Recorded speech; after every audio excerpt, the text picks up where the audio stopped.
Assalamualaikum warahmatullahi wabarakatuh. Alhamdulillah. Alhamdulillah hamdan katsiran thayyiban mubarakan fihi kama yuhibbu rabbuna wa yardah. Wassalatu wassalamu ala nabiyyina Muhammad wa ala alihi wa sahbihi wa man sara ala nahjihi bi ihsanin ila yaumiddin, amma ba'd. Saudaraku yang dirahmati oleh Allah Subhanahu wa taala. Pernahkah kita digunjing oleh seseorang? Dicaci oleh seseorang, dicela oleh seseorang, atau mungkin difitnah oleh seseorang. Mungkin orang tersebut hanya berani berbicara di belakang kita, atau mungkin di hadapan kita. Kira-kira apa komentar kita dan respon kita ketika kita digunjing dan digibahi oleh orang? Saya rasa kita sudah bisa menerka. Banyak di antara kita yang marah, yang mengumpat, yang menunjukkan kekecewaannya karena merasa ditikam dari belakang saat ia digunjing atau digibahi oleh teman atau sahabatnya. Bahkan ada di antara kita ada yang mendatangi rumah orang tersebut dan melabraknya. Kita luapkan emosi kita dan kekecewaan kita di hadapan dirinya. Bahkan banyak di antara kita berupaya membuat skor menjadi satu sama. Kita gunjing dia di beberapa tempat pergaulan kita. Kita sebutkan aib-aibnya sebagaimana dia menyebutkan aib kita. Kita umbar kejelekan-kejelekannya, rahasia-rahasianya yang selama ini kita simpan rapat-rapat, sebagaimana dia mengungkapkan rahasia-rahasia kita. Mungkin itulah yang terjadi di masyarakat kita pada saat-saat ini.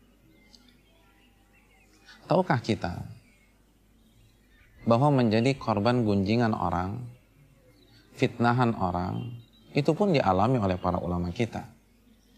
Mari kita simak bagaimana respon mereka.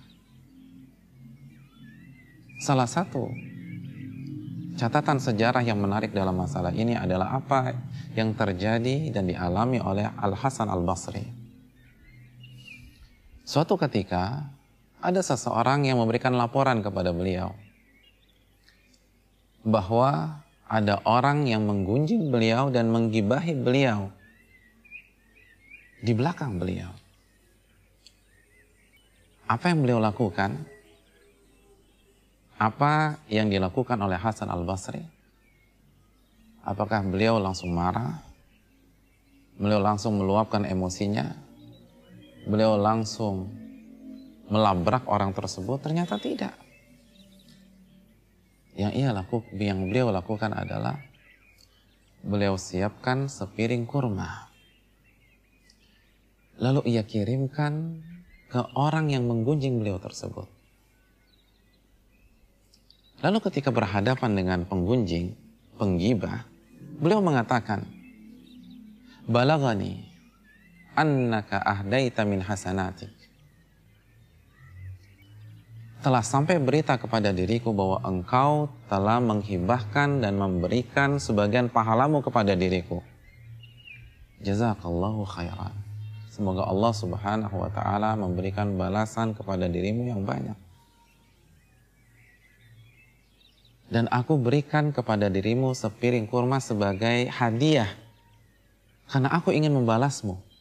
Fa'dzurni, dan tolong maafkan diriku apabila aku tidak bisa memberikan balasan sebagaimana yang engkau berikan kepada diriku. Apa maknanya? Al-Hasan Al-Basri meminta maaf kepada orang tersebut. Mohon maaf, saya tidak bisa membalas pahala engkau dengan pahala yang serupa. Saya tidak bisa menghadiahkan pahala saya sebagaimana engkau menghadiahkan pahalamu kepada diriku. Allahu Akbar. Digibahi, digunjing, difitnah. Bukannya malah marah dan mengamuk, justru menyiapkan sepiring kurma untuk dihadiahkan kepada orang yang menggibahi dia tersebut. Sudahkah iman kita, keyakinan kita, pemahaman kita sampai pada derajat seperti itu? Mungkin ada yang berkata, apakah beliau masih waras, Ustaz? Beliau sangat waras, dan inilah sebuah contoh dari kecerdasan keimanan seseorang, kecerdasan emosional seseorang. Pada saat itu yang ada di benak beliau adalah sabda Nabi SAW.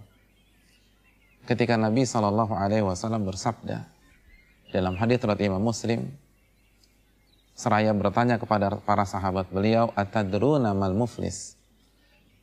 Tahukah kalian wahai para sahabatku siapa itu orang yang bangkrut? Para sahabat langsung merespon dan menjawab, al-muflisu fina man la dirham lahu wala mata'. Orang yang bangkrut di tengah-tengah kami adalah orang yang tidak memiliki dirham dan perhiasan. Orang yang tidak punya harta, hartanya habis karena sebuah kegagalan dalam bisnis misalnya. Lalu Nabi SAW meluruskan pemahaman tersebut apabila dikaitkan dengan agama. Nabi kita SAW mengatakan, al-muflisu min ummati, orang yang bangkrut dari umatku, ya'ti yawmal qiyamati bis salah wa siyamin wa zakah, yaitu orang yang datang pada hari kiamat nanti membawa pahala salat, pahala puasa dan pahala zakat. Wa ya'ti qad syatama hadza wa qadhafa hadza wa akhadha mala hadza wa safaka dama hadza wa daraba hadza.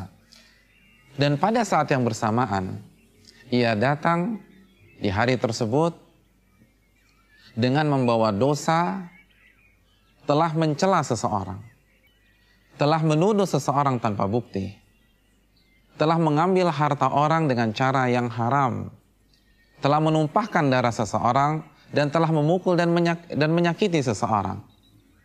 Fayu'ta hadza min hasanatihi wa hadza min hasanatihi. Lalu Allah Subhanahu wa taala mengambil pahalanya untuk Allah berikan kepada korban-korbannya. Ia punya pahala salat diberikan kepada orang yang ia gibahi di dunia. Pahala puasanya Allah berikan kepada orang yang ia fitnah di dunia. Pahala zakatnya Allah berikan kepada orang yang hartanya diambil olehnya. Korban-korban kezalimannya mendapatkan pahala darinya. Wa in faniyat hasanatuh. Lalu Nabi melanjutkan sabda tersebut. Fa in faniyat hasanatuh. Dan apabila pahalanya sudah habis, walam yuqda ma'alaih, namun korban-korban kezalimannya itu masih ada, masih banyak. Apa yang terjadi berikutnya? Ukhidha min khatayatihim faturihat alaihi thumma turiha finnar. Lalu dosa-dosa korban tersebut dilimpahkan oleh Allah kepada dirinya sehingga dia penuh dengan dosa dan kehabisan pahala, dan pada akhirnya dia dilemparkan ke dalam api neraka. Na'udzubillah min dzalik.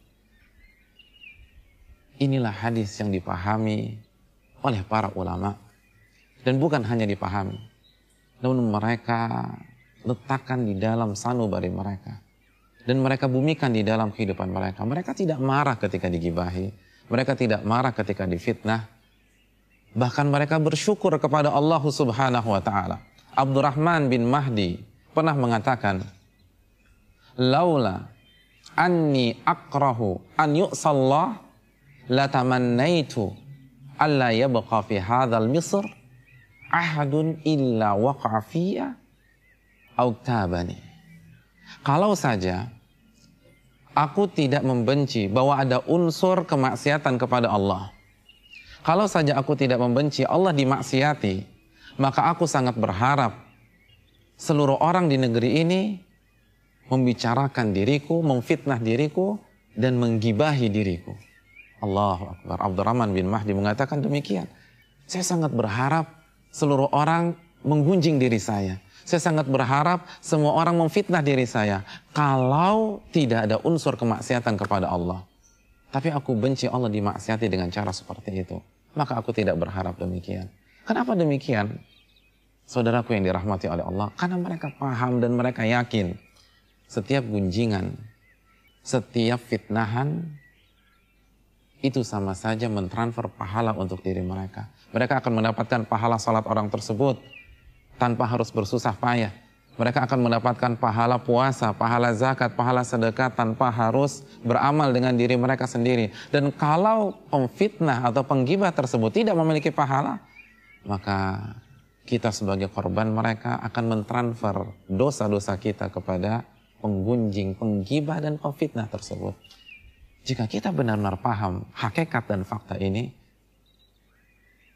apakah masih ada alasan untuk marah? Apakah masih ada alasan untuk kecewa? Apakah masih ada alasan untuk meluapkan emosi, bahkan mengumpat, atau bahkan berusaha mengubah skor menjadi satu sama? Renungkanlah, resapilah, agar kita benar-benar paham tentang masalah ini. Dan terakhir, bagi para penggibah, para pemfitnah, bertobatlah kepada Allah Subhanahu wa Ta'ala. Kenapa Anda memfitnah seseorang? Karena Anda benci dia. Kira-kira mau tidak Anda memberikan uang Anda kepada orang yang Anda benci? Tentu saja jawabannya tidak. Kalau Anda tidak mau memberikan uang Anda kepada orang yang Anda benci, kenapa Anda dengan mudahnya memberikan pahala Anda kepada orang yang Anda benci? Kenapa Anda dengan mudahnya memberikan ganjaran-ganjaran dari amal ibadah Anda kepada orang yang Anda benci? Dan mengapa Anda mempertaruhkan sehingga orang tersebut memberikan dosa dia kepada kita? Allahu Akbar. Renungkanlah. Mulai sekarang jagalah diri kita agar tidak menggibah orang dan memfitnah orang. Dan apabila kita sudah terlanjur beristighfarlah dan bertobatlah kepada Allah Jalla wa'ala. Semoga nasihat kali ini bermanfaat untuk si pembicara pribadi khususnya maupun yang mendengarkan dan menyaksikan secara umum. Aqulu qouli hadza wa astaghfirullahi wa lakum. Subhanakallahumma bihamdika asyhadu an la ilaha illa anta astaghfiruka wa atubu ilaik. Assalamualaikum warahmatullahi wabarakatuh.